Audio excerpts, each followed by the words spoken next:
स्वागत है।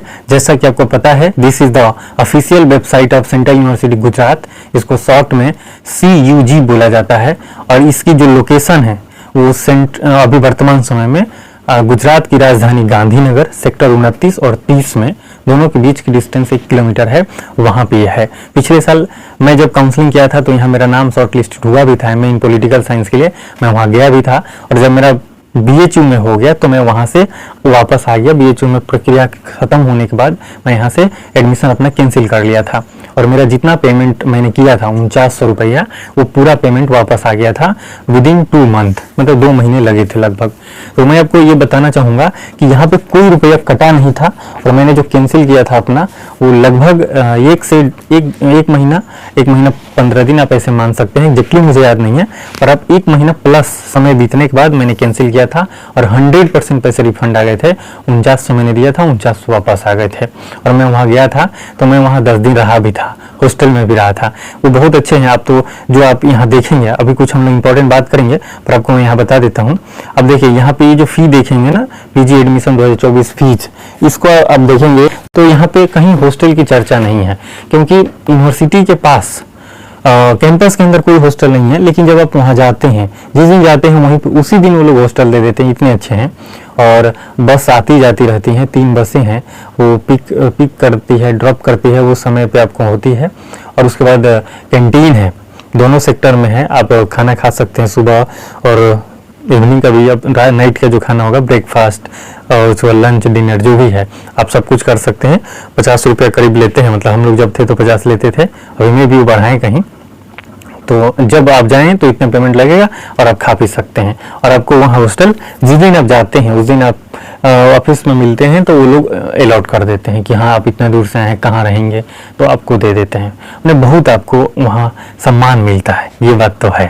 जनसंख्या वहाँ बहुत कम है, इसलिए सम्मान ज़्यादा मिलता है। BHU और दिल्ली यूनिवर्सिटी से हम लोग ये उम्मीद नहीं कर सकते, क्योंकि इतना ना बड़ा है और इतने नंबर ऑफ स्टूडेंट है कि वैसे फैसिलिटीज़ करना या व्यवस्था देना इंडिविजुअल लेवल पे या फिर संस्था के स्तर पे ये नहीं पॉसिबल है। बहरहाल ये सब चीज़ें तो हैं। मैं ये वीडियो इसलिए बना रहा हूँ ना कि बहुत सारे मैंने चैनल पे भी देखा और कुछ ग्रुप देखा कि सेंट्रल यूनिवर्सिटी गुजरात की फर्स्ट कट ऑफ आ गई है। ये सरासर झूठ है, क्योंकि इन्होंने 24 तारीख को बताया, अपलोड किया था प्रीवियस, है ना, provisional list of applicants applied for counselling cum registration, यानी उन्होंने बताया था कि ये प्रोविजनल है। और उन्होंने भी कहा था कि 27 तारीख को हम लोग फाइनल अपलोड करेंगे। तो ये अभी उन्होंने अपलोड किया है 28 को, final list of applicants applied for counselling cum registration. उन्होंने 2 दिन डिले करके इसको अपलोड किया है ना।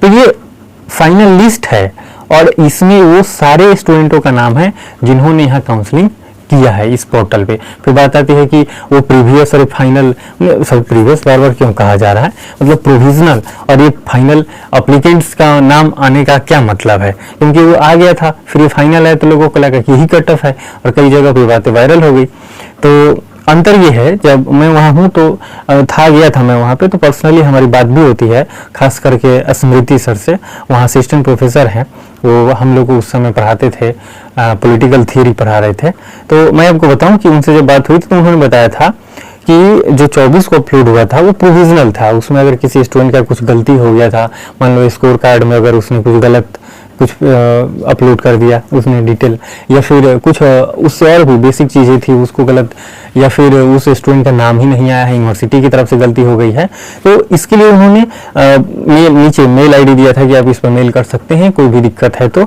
हम लोग उसको संशोधित करके पुनः अपलोड करेंगे। तो अभी जो आया है ना, ये फाइनल आया है कि इतने सारे स्टूडेंटों ने जो भी काउंसलिंग किया है वो किया है। अब जो होगा, उनसे बात हुई तो उन्होंने बताया कि आप ये मान के चलें कि 2 से 3 दिन में फर्स्ट मेरिट लिस्ट आ जाएगा। और आप नीचे देखेंगे तो इन्होंने यहाँ लिखा भी है, आप यहाँ देखें, इन्होंने नोट में करके यहाँ पे लिखा है, आप यहाँ पढ़ सकते हैं। फर्स्ट, देखिए फर्स्ट नहीं फाइनल लिखा हुआ है, तो इन्होंने लिखा है कि the final list of applicants applied for counselling cum registration M in defence and strategic, है ना, स्टडीज, और साथ में उन्होंने देखो और लिखा है master of library and information science with will be publish shortly. मतलब कि इन्होंने फाइनल लिस्ट जो अभी अपलोड किया है उसमें 2 सब्जेक्ट का, 2 कोर्स का उन्होंने अभी final list of applicants applied for counselling cum registration का उन्होंने अपलोड नहीं किया है। ये बता रहे हैं कि आप परेशान ना हो, हम अपलोड जल्दी करेंगे। तो उन्होंने लिखा first merit list of admission to various programme will be publish shortly. ये फिर बता रहे हैं कि जो फर्स्ट मेरिट लिस्ट लगेगी, कट ऑफ जो आने वाली है वो बहुत जल्द आने वाली है, अर्थात आया नहीं है। यहाँ भी लिखा हुआ है, सर से मेरी बात हुई थी तो उन्होंने बोला कि 2 से 3 दिन में आ जाएगा। मैंने एडमिनिस्ट्रेशन ब्लॉक में बात किया तो उन्होंने बात बताया। तो आप ये मान के चलें, अभी तो मैं 30 को वीडियो रिकॉर्ड कर रहा हूँ, 31 को अपलोड हो जाएगा मोस्ट प्रोबेबली मॉर्निंग में। तो आप ये मान के चलें कि 1 जून, 2 जून और 3 जून, ये आप मान के चले कि 3 जून के करीब में चांसेस है, पर आपको लेट भी हो सकता है। क्यों? क्योंकि यहाँ ये फाइनल लिस्ट भी इन्होंने 2 सब्जेक्ट में अपलोड नहीं किया है। तो कुछ होती है, एडमिनिस्ट्रेशन का अपना काम है, अपनी गति से चलता है ना गवर्नमेंट इंस्टीट्यूट में। हालांकि बहुत अच्छे कर रहे हैं, इसमें कोई शक नहीं है। तो ये चीज़ें हो जाएगी, बहुत जल्द हो जाएगी। अगर लेट भी होता है तो आपको खुश होना चाहिए। खुश इसलिए होना चाहिए क्योंकि BHU का भी आने वाला है, और कई यूनिवर्सिटी का हो सकता है कि आप 2 यूनिवर्सिटी में काउंसलिंग किए हों। हरियाणा का भी बहुत जल्द ही आ जाएगा, तो आपको ज़्यादा पेमेंट इधर उधर नहीं करना पड़ेगा। साथ में आता तो फ़ायदा होता, पर ऐसा तो हो नहीं पा रहा है कि आपको अलग से पैसा, मतलब यहाँ लगेगा तो यहाँ आपको पेमेंट कर दिए सिक्योरिटी के लिए, क्योंकि सब कुछ डरा रखे हैं। और फिर आपका ड्रीम यूनिवर्सिटी में आ जाएगा तो फिर आपको वहाँ पेमेंट करना पड़ेगा, तो पैसे को बहुत आपको मैनेज करना पड़ेगा। तो ये चीज़ें हो गई। एक चीज़ डाउनलोड हुई है, इसको हम लोग देख लेते हैं। यहाँ ये फ़ी के बारे में बताया गया है कि आपको कितना फ़ी लगेगा। तो इन्होंने, आप देखें यहाँ BA लिखा हुआ है कि BA का फ़ी है, MA और इंग्लिश और ISC का इन्होंने दिखाया कि इतना फ़ी लगेगा, है ना। ये ISC देखो MA लाइब्रेरी साइंस है ना, तो ये वाला है, तो ये MA का ही इक्विवेलेंट वाला है। साथ में आप ये देखें MSc का ये है, PhD का है और MEd का है, तो इस तरह से दिखाया है। और उन्होंने इसमें देखिए ट्यूशन फी ऐसे अलग अलग करके उन्होंने लिखा है। आप यहाँ गौर करेंगे तो उन्होंने लिखा है, देखो सेमेस्टर फी लिखा है ना, फॉर सेमेस्टर फी, तो ये चीज़ें लिखी गई है। कुछ में एनुअल, स्पोर्ट में एनुअल लिखा है उन्होंने। तो इस प्रकार से आप देखेंगे तो आप सेमेस्टर फी कई चीज़ों में देख रहे हैं और कई चीज़ों में एनुअल फी लिखा हुआ है। तो इस चीज़ों को अगर आप देखें तो अगर आप BA के स्टूडेंट हैं तो आपको जो फर्स्ट सेमेस्टर में पेमेंट लगेगा वो इतना लगेगा, है ना। अगर आप MA के स्टूडेंट हैं तो आपको फर्स्ट सेमेस्टर में इतना पैसा लगेगा। मैं पिछले साल जब यहाँ गया था तो 49 हमने पेमेंट किया था, क्योंकि उतना हमसे ले रहे थे EWS में, तो पता नहीं क्यों ले रहे थे, इतना है कि नहीं, पर यहाँ लिखा हुआ है। तो आप ये मोटा मोटी मान के चले कि आपको ज़्यादा खर्च यहाँ नहीं लगेगा। ये आप मतलब कम से कम पैसा जिसके पास है वो भी यहाँ पे रह सकता है। पर हाँ, JNU BHU की तरह मतलब उससे तो ज़्यादा है ही, पर फिर भी अदर यूनिवर्सिटी की तुलना में इसकी फ़ी कम है। और हॉस्टल फ़ी तो यहाँ पे स्पष्ट रूप से कहीं लिखा ही, मेंशन ही नहीं है, क्योंकि वहाँ की जो फैसिलिटीज़ है वो कैंपस के अंदर में हॉस्टल फैसिलिटीज़ नहीं है, इस वजह से उन्होंने मेंशन नहीं किया। पर आप जाएंगे उसके चार्जेज लगते हैं हॉस्टल फ़ी, और बहुत नहीं है, मतलब आप मान के चलें कि 5000 में आप मान के चलें कि हो जाएगा आपका साल भर, है ना। तो ठीक है, वहाँ पे आप रह सकते हैं। हालांकि वहाँ स्टूडेंट बहुत कम जाते हैं, पता नहीं क्यों, क्योंकि सीट खाली रह जाती है।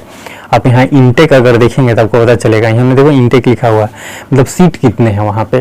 तो जो भी वहाँ पे 20 कोर्सेज हैं, 20 कोर्सेज में 33 सीट्स हैं, मतलब 33 सीट है हर कोर्स में।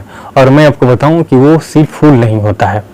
अब ऐसे तो हवा है कि यूट्यूब पे आपने सुना, कई जगह पे आपको मिल जाएगा कि यूनिवर्सिटी जो है उसका कैंपस भाड़े पे चल रहा है, 2009 में स्थापना हुआ है और 2009 से भाड़े पे चल रहा है। ये बात कई हद तक सही भी है, पर वहाँ पे इसका जो फाइनल बड़ोदरा में बन रहा है और बन जाएगा तो इसकी कटऑफ बहुत हाई जाएगी, इसमें कोई शक नहीं है।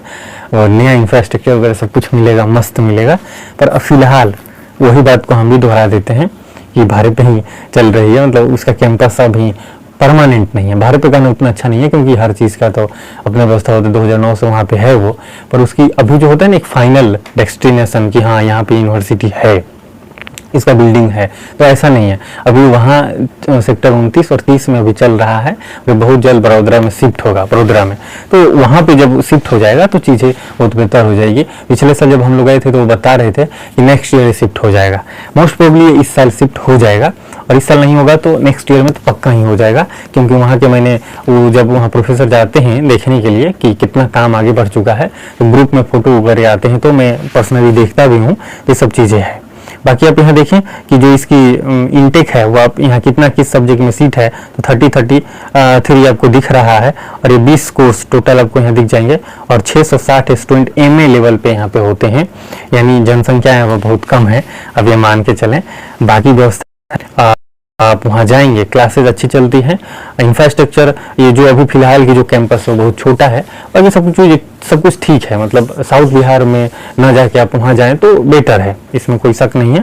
पर आप डिस्टेंस देख लें, अगर आप बिहार के स्टूडेंट हैं और साउथ बिहार में आपका होता है तो साउथ बिहार में भी रह सकते हैं, बाकी वहाँ अगर नज़दीक में है उस साइड की तरफ तो आप वहाँ जा सकते हैं। हालाँकि रैंकिंग की अगर बात की जाए, सेंट्रल यूनिवर्सिटी गुजरात और सेंट्रल यूनिवर्सिटी साउथ बिहार दोनों में जो इसकी भौकालबाजी है वो गुजरात की बहुत ज़्यादा है। वहाँ के प्रोफेसर जो हैं वो JNU के हैं, और JNU की टक्कर की पढ़ाई भी होती है, मैं ये मान के चल रहा हूँ। बस उसकी कैंपस उतनी अच्छा नहीं है, इस वजह से उसको उतना भी सम्मान नहीं मिला है, और उतने अच्छे दृष्टि से लोग नहीं देखते, और स्टूडेंट जो है वहाँ पे नहीं जा पा रहे हैं, और जो 33 सीट है वही फुल नहीं हो पा रहा है। कई कोर्सेज में सीट काफ़ी खाली रह जाती है, ये सब चीज़ें है, आप समझ सकते हैं। तो इस वीडियो में हम लोगों ने बहुत सारी बातें किया, और आपको इससे हेल्प भी होगा। अगर पर्सनली आप चाहें कनेक्ट करने का तो आप ये देख सकते हैं थंबनेल, माय कांटेक्ट नंबर, आप इसे देख सकते हैं, पहले वीडियो देखिए। कोई भी प्रॉब्लम हो, क्रिटिकल प्रॉब्लम हो तो ही आप हमसे कनेक्ट करें, अदरवाइज नहीं करें, है ना। आप भी पढ़ें, हम भी पढ़ते हैं, आपको वीडियो के थ्रू मैं अपडेट देता ही हूँ। नॉर्मल कोई बात होता है तो आप कमेंट कर सकते हैं। बाकी अगर यूनिवर्सिटी में आपको कुछ कनेक्ट करना होगा तो मैं सर से आपको कनेक्ट करा कर, मेरे बात करा के आपको काम जो भी काम होगा वो आप कर सकते हैं वहाँ। अगर आप किसी दूसरे डिपार्टमेंट से जुड़े हुए हैं, जैसे जो स्मृति सर है वो तो पॉलिटिकल साइंस डिपार्टमेंट से हैं, बट अदर डिपार्टमेंट से भी हैं, तो भी अगर इमरजेंसी जैसा होगा, बहुत जरूरी काम होगा, तो वो भी काम हो सकता है। पर ध्यान रखें कि मतलब नॉर्मल काम के लिए आप कनेक्ट नहीं करें, कोई विशेष काम हो, कोई क्रिटिकल बात हो तो ही कनेक्ट करें। बाकी अभी वीडियो देखें उसके बाद ही कनेक्ट करें, तो आपको भी और मुझे भी ज़्यादा अच्छा रहेगा। मिलते हैं अगले वीडियो में किसी इन्फॉर्मेटिव टॉपिक के साथ। आप हमें इजाज़त दीजिए। जय हिंद, जय भारत।